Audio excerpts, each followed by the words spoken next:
Get ready to guess who Clarence Rutherford was, where the Saguenay River is, and when the Great Wall of China was built. If you can guess, you'll win on Guess What?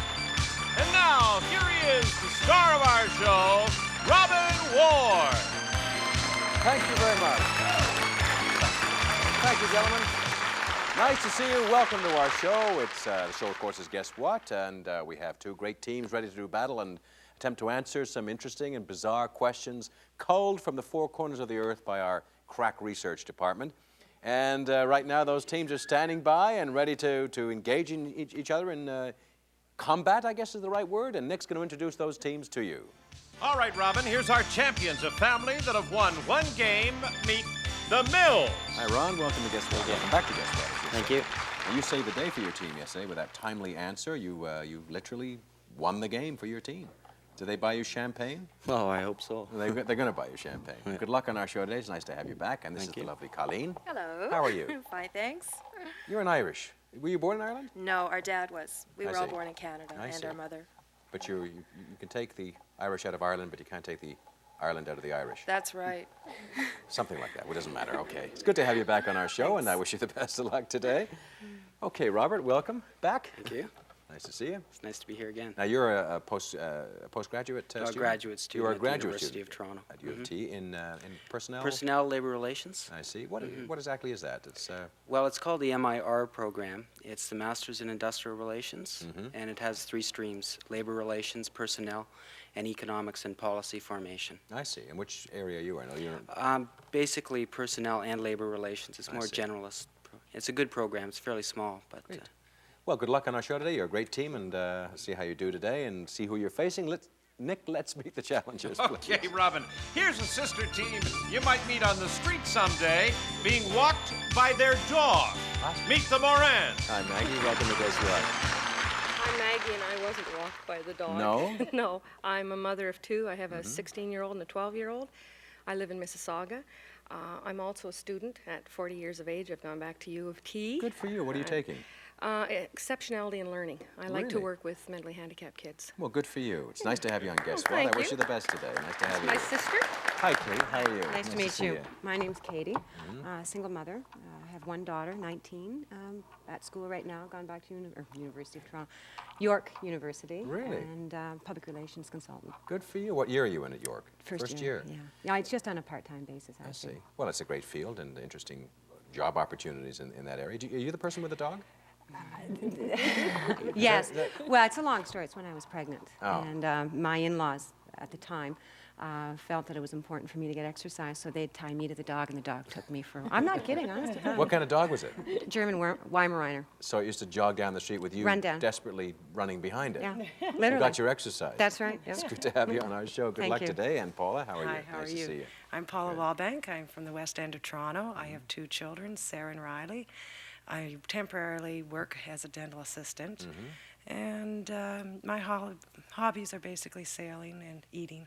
Great. Well, we have a hobby in common. I like to eat as well. Oh, I love so it. we should compare recipes or something. Good to have you all on the show. You ready to play? Yes. Then look at our board and let's play. Okay, here is our first question, as always worth 60 points. In the television series Leave It to Beaver, Beaver Cleaver's older brother Wally had a fat, very fat, oafish, whimpering friend named Clarence Rutherford. What was Clarence Rutherford's nickname in the series Leave It to Beaver? Was it Lard Pie, Chubs, Bubbles, Lumpy, Haystack, or Fat Eyes? What was Clarence Rutherford's nickname in the series Leave It to Beaver? And for 60 points, we start with Ron. I'd have to say lumpy. Lumpy's correct for 60 points. Yeah, Clarence Rutherford had an overprotective father in the show, you may remember, played by a very fine actor, Richard Deacon, who later went on to be on the Dick Van Dyke Show. A wonderful character actor. Good answer on that. Good beginning for our champions. Straight to the second question, again worth 60 points. The Saguenay River is an important waterway in the province of Quebec. The river begins at the eastern end of Lac Saint-Jean. Now, where does the Saguenay River end? Does it end at James Bay, the Ottawa River, Hudson's Bay, the St. Lawrence River, Ungava Bay, or Lac Edouard? Where does the Saguenay River end? And for 60 points, we start with Maggie. I'm hoping it ends at Hudson Bay. Let's see. Unfortunately, it does not. Down to 50 points over to Colleen. I think it's the Ottawa River. It's not the Ottawa River. Down to 40 points over to Katie. James Bay? Nope. Down to 30 points over to Robert. St. Lawrence? That is correct for 30 points. Okay, good beginning for our champions who now have a fast 90 points on the board as we come to a team effort question, so flaps up if you would, and take a look over here at the monitor in our studio. Now, you're looking at a picture of a very famous circus performer. His last name was Fyodor. What was his first name? Was it A, Jojo, B, Lionel, C, Albert, or D, Wally? And you have 5 seconds to think about it.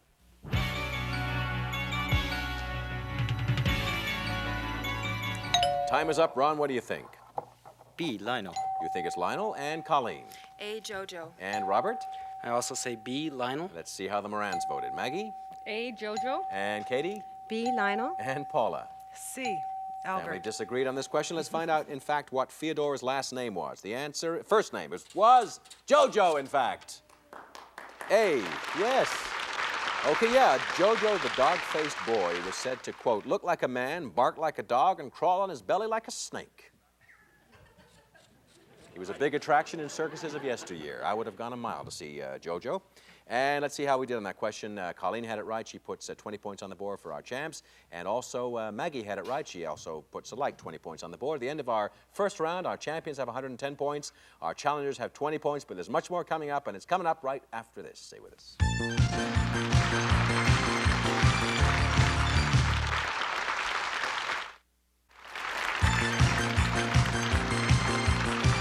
Any of our teams that manage to win 7 games win our grand prize. And here's Nick to tell you what that prize is.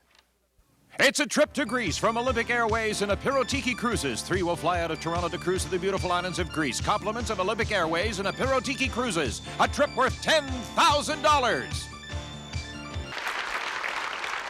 Okay, round 2 is here, the first question of which is worth 60 points. Here is the question. Now, St. Patrick's Day, Colleen will like this question. St. Patrick's Day obviously is celebrated in honor of St. Patrick, who lived about 461 A.D. On which one of the following dates do we celebrate St. Patrick's Day? March the 17th, April the 23rd, February the 9th, May 22nd, June 14th, or October the 28th? When do we celebrate St. Patrick's Day? For 60 points, we start with our challengers and Paula. March 17th. That is correct for 60 points. Okay. Do you have a little bit of the Irish in you, Paula? Yes, I do. You do? Interesting. Okay. Let's go to the next question, again worth 60 points. Nice catching up done by our challengers. Here is the question. Now, J.D. Salinger wrote The Catcher in the Rye, a marvelous book, in 1951. It's the story of an American prep school dropout who, in search of self-understanding and the meaning of life, that's his goal in the book. What is the name of the hero and the narrator in The Catcher in the Rye? Is it Johnny Monroe, Bob Lukanovich, Elmer Hobkirk, Holden Caulfield, Hughes Chapman, or Rolly Parody? And for 60 points, we start with Ron. Would it be Johnny Monroe? No, it would not. Down to 50 points, over to Maggie. Rolly Parody. Nope, down to 40 points, over to Colleen. It's Holden Caulfield. That is correct for 40 points. Yeah, Holden Caulfield has many misadventures in the book. I recommend the book. Even now, it's a wonderful, wonderful book with his sister and girlfriends and various other people. In the end, he learns to face life and his own weaknesses, which I'm trying to do even as we speak here today. So let's go to an audio question. It's worth 60 points. We'd like you to listen for 60 points to this piece of music, please.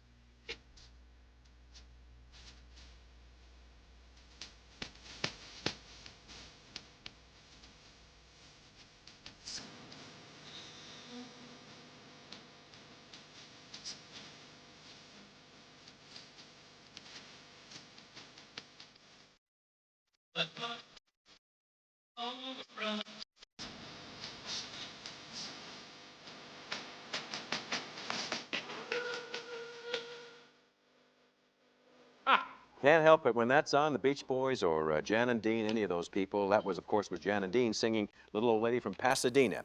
Now, if Jan and Dean had decided to go by their last names instead of their first, what would the group have been called? Would they have been called Berry and Torrance, Cooper and Newman, Knight and Isley, Mayfield and Jones, Schumann and Corner, or Steele and Garachi? What would Jan and Dean have been known as if they decided to go with their last names instead of their first? And for 60 points, we start with Katie. Would it be Barry and Terrence? That is correct for 60 points. Good stuff. Okay, excellent answer. With that answer by Katie, I believe, if I'm not mistaken, no, it's not the points will shortly be coming up on the board there. 60 points on top of that, I think 140 points, I believe. Am I correct? That's right. That's 140. Okay, so it's 10 points separating the two teams now. Our champions still have the advantage. As we come to a team effort question, raise your little flaps if you would. And we'd like you once again to look at this monitor here. Now, you're looking at a photograph here of the Great Wall of China. Now, the first sections of the Great Wall were built during the 400s BC. But by the 1300s AD, much of the wall had fallen into ruin. Which one of the following dynasties built almost all of the present structure that now exists? A, the Sui dynasty, B, the Ming dynasty, C, the Sung dynasty, or D, the Han dynasty? And you have 5 seconds.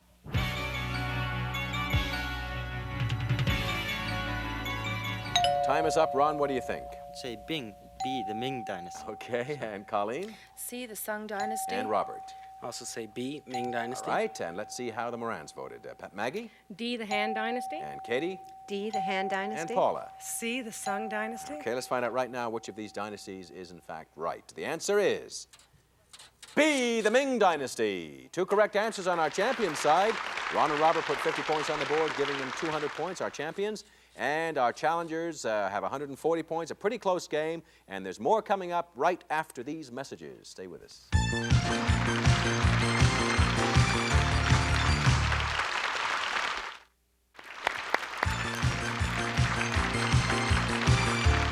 Okay, thank you very much. If you at home would like to join us on Guess What as a contestant or a member of our studio audience, just write to us. And here's Nick with our address. All right, Robin, if you plan to be in Toronto and would like to be a part of Guess What in the audience or as a player, please write Guess What, Box 9, Station O, Toronto, Ontario, M4A2M9. And some members of our studio audience win prizes. And here's Nick to tell you what some of those prizes are. Some members of our studio audience may receive prizes furnished from Added Touch Cake Mix. There's lots of moist, delicious flavors to choose from, but only one kind of quality. The best Added Touch, your best value. And our consolation winners will receive a selection of Weston appliances featuring the electric meat grill, griddle with oven. You'll be able to cook and warm an entire meal with this convenient kitchen helper. Enjoy your new gifts from Weston. Okay, round 3 is upon us, and at this point, our champions, the Millses, have 200 points. Our challengers have 140 points. Quite a close game, and here's the first question this round worth 60 points. Ludlow Ogden Smith is her real name. She's the only person ever to win 4 Oscars in a starring role for her performances in Morning Glory, Guess Who's Coming to Dinner, The Lion in Winter, and On Golden Pond. What is this star's name? Jane Fonda, Joan Crawford, Doris Day, Katharine Hepburn, Sophia Loren, or Betty Davis? 60 points. We start with Robert. Katharine Hepburn. That is correct for 60 points. Okay. Just consider that our little gift to you, Robert, okay? Let's go to the next question. It's worth, again, 60 points. The scarab was considered to be sacred by the ancient Egyptians. They felt the sacred scarab symbolized the resurrection and immortality of life. The question is, what the heck is a scarab anyway? Is it a fish, a bird, a beetle, a crab, a snake, or a goat? What is a scarab? And for 60 points, we start with Paula. It's a beetle. That is correct for 60 points. Yeah, scarabs, in fact, are actually dung beetles. They breed and live in dung, and the Egyptians revered them and carved figures out of stone, and we can only speculate. We don't know why. Okay, let's go to the next question. Again, it's worth 60 points. What was the name of the first steamship to cross the Atlantic Ocean? It's kind of a tough question. Was it the Flying Cloud, the Sirius, the Mauretania, the Blue Ribbon, the Savannah, or the SS Acacia, the first steamship to cross the Atlantic? And for 60 points, we start with Ron. Is it the Mauretania? It was not the Mauretania. Down to 50 points, over to Maggie. The SS Acacia. Nope, down to 40 points, over to Colleen. The Savannah. That is correct for 40 points. Okay, good answer on that, Colleen. You've increased your lead. Now our champions have a 100-point lead in this game. And we come now to the final question. It's a team effort, so flaps up, please.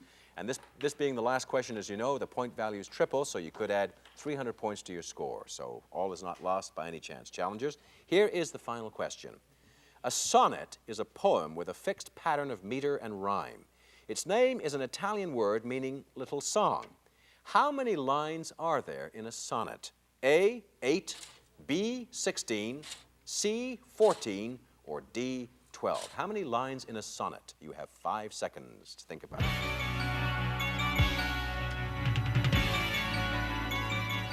Time is up. Ron, what do you think? It's C, 14. You think 14, and Colleen? It's C14. And Robert? Oh, we'll have to make that consistent. C14. It's unanimous on the Mill side. Let's see how Maggie voted. A8. And Katie? C14. And Paula? A8. Let's find out right now how many lines in a sonnet. The answer is C14. Our continuing champions are the Millses. Congratulations. Congratulations, champs, on game 2. And let's find out what you've won for your efforts today. Nick, please. It's the Serta Perfect Sleeper. Discover why people who sleep on a perfect sleeper are spoiled for any other mattress. Why they say, I want my Serta. And from Creative, a selection of products featuring the fully automatic fryer cooker, one in the family of creative appliances to help make cooking in the kitchen a breeze. Convenient, yet elegant. Nothing but the best from Creative. And to our challengers, it was a terrific fight, and you were in the lead for some of the game and put up a wonderful, gave our champions a wonderful run for their money, and we thank you for joining us on Guess What. Of course, you won some nice prizes, and again, thank you for being with us here today. Thank was you. fun. We had Thank fun. And to our continuing champions, the Millses, it's not over yet. We're playing for cash and a big prize on our bonus round. That's coming up before you know it.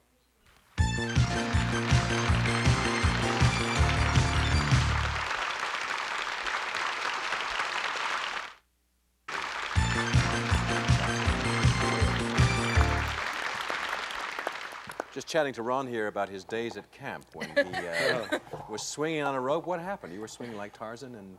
Yeah, well, what had happened was we all went down for swimming, and then we came back up to the cabin, and we're swinging off this rope on the ceiling, and all of a sudden it snapped. And we were all in the middle of changing at the time, so it had snapped, and then I fell on the ground. I was unconscious, so The whole camp came running. the whole camp came looking. There was only one little problem, Ron, as I understand it. You weren't wearing any clothes. So you were naked on the ground, and a film crew was there from one of the local TV stations, as well as the whole camp. It was especially astonishing because our mom was the nurse at the camp, and she came in to see what was the matter and saw Ronnie But you on the floor. recovered. And I know, Robert, you have the distinction of being the only kind of non-hockey player to have gained admittance to the Toronto Maple Leafs training camp. How did you get in That's there? right. I wasn't actually playing in it, but at the time they hold their training camp up at Centennial Arena, usually in North York, and my school is right next to it, and a lot of the people were trying to get admittance, and I figured out one way to go in was through the side door with all the other hockey players. So you and just I said joined I them? was one of the famous hockey players, and the usher let me in. And I it can was a just close see you practice. saying to the usher, "Excuse me, sir, I'm a famous hockey player, and I'd like to go through." Did He that fell get you for in? it. That's right. He fell for it, That's huh? right. He said he was And I a got mother. in again the next day, too. Didn't see me on the I ice. think if you do anything like that with great courage of your convictions, you can probably get. I know That's it. somebody who shall be nameless in town who crashed the Academy Awards. She got all dressed up and just walked in like she belonged there, and they found her a seat. She watched the whole Academy Awards. And she's a spot welder. She has no place. But anyway, thanks for sharing those things with us. And right now, we're going to play our bonus round. Before we get into our bonus round, though, I think we should see what you're going for and find out what the bonus prize is today. Nick, please. From Vivitar, the Tech 45, the 35mm camera with autofocus, auto load, and auto wind. Convenient, handy, and easy to use with a pop-up flash. From Vivitar. Okay, are you ready to play our bonus round? Glad you said that. This is our first bonus question. You know how it works. This is worth $50 and the right to go on to that big bonus prize. In this first question, we put 4 answers on the board, and you get 1 guess each. Here is the question. In 1927, Warner Brothers released The Jazz Singer. It was the first talking picture ever. Which one of the following people said the famous line, quote, you ain't heard nothing yet, in that movie, The Jazz Singer? Who said that? Was it Fanny Bryce, Rudy Valley, Mary Pickford, or Al Jolson? Who said the line, you ain't heard nothing yet? And for $50, we start with Ron. Was it Fanny Bryce? It was not Fanny Bryce. Over to Al- Colleen. Al Jolson. Al Jolson is correct for $50. Okay, you've made it to the second plateau. This again is worth $50 and the right to go on. And this time we put 5 answers on the board. And here is the question. Sir Edmund Percival Hillary was one of the first men to reach a certain spot on the Earth. What was that spot? Was it the North Pole, the South Pole, Mount Everest, Tut Tomb, the King of Tomb Tut, the King of King Tut, the Tomb of King Tut, any one of the above, or The Dead Sea Scrolls. Which Sir Edmund Hillary was the first man to reach this particular place on the planet Earth? And for $50, we start with Colleen. It was the South Pole. It was not the South Pole. And over to Robert. Mount Everest. Mount Everest is correct, indeed. Yeah, May the 29th, 1953, the great New Zealand explorer and mountaineer, Sir Edmund Hillary and Tenzing Norgay reached the summit of Mount Everest, an incredible achievement. Since then, I believe many, many people have done it. I believe one man or several men have done it without oxygen right up to the top of the pinnacle of Mount Everest. Good answer on that. Let's go straight to the final round. Final question. This is worth the bonus prize, and this time we put 6 answers on the board. Now, here is the question. Are you ready? All right. According to Greek mythology, Aegis, I believe that's how you pronounce it, was the name of the shield made for Jupiter by Vulcan. Are you following me on any of this? Yes. Colleen says no. Okay. Now, what did Jupiter use the Aegis shield to make? To make thunder, wind, snow, rain, hail, or sunshine? What was the Aegis shield used by Jupiter to make, according to Greek mythology? And for the bonus prize, we start with Robert. Thunder. Thunder is correct for the bonus prize. Congratulations. You've just done it again. You've won the game and you've won the bonus prize, which is exactly what you did in our last show. And you may be the first people in history to win the grand prize and all 7 bonus prizes. Hope so. You hope so? Have you done game shows before? You seem like old hands at this sort of thing. My mother and I were on Definition recently. How did you do on that? We won 2 games. Oh, good for you. That's a tough game. A very interesting game. It's a lot of fun. So you've sort of gotten used to television now. You don't. You just seem like a natural up here. Well, I love acting. Yeah? I'm trying to get into professional acting. Really? I've done some small things. You probably just happen to have an audition piece prepared. You like to make this here. Sure, how long do we have? Exactly. There's an actor speaking. Most actors have one just at the tip of their tongue, and given a chance, will break into a monologue or a brief tap dance or whatever, as the occasion calls for. Anyway, congratulations on your victory on Game 2, and I look forward to our next show together, and maybe you'll get that grand prize. Thanks for joining us today on Guess What? And to you in our studio audience, marvelous of you to come down, and I hope you come again. And to you at home, I hope to see you all real soon, God willing, on Guess What? Bye-bye. Promotional consideration from Collagen Foam Bath and Body Lotion, specializing in maintaining skin moisture and regaining suppleness without leaving an oily film. Collagen Foam Bath and Body Lotion. And Mighty Drop. Now you can eliminate unpleasant odors in seconds. Mighty Drop, the quick, easy way to deodorize and freshen your home. In drop or concentrated spray, Mighty Drop. And Dermatone, save your skin with Swedish formula Dermatone. It's 100% water-free and allows 5 times normal sun exposure. Dermatone saves your skin, keeps moisture in.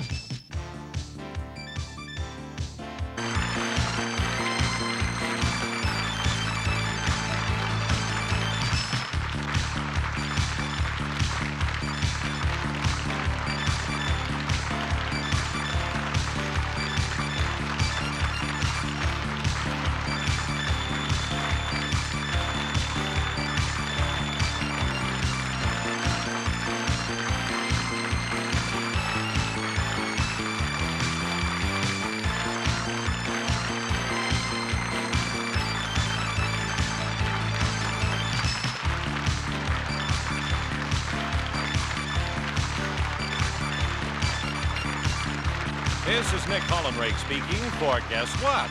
A Glen Warren production.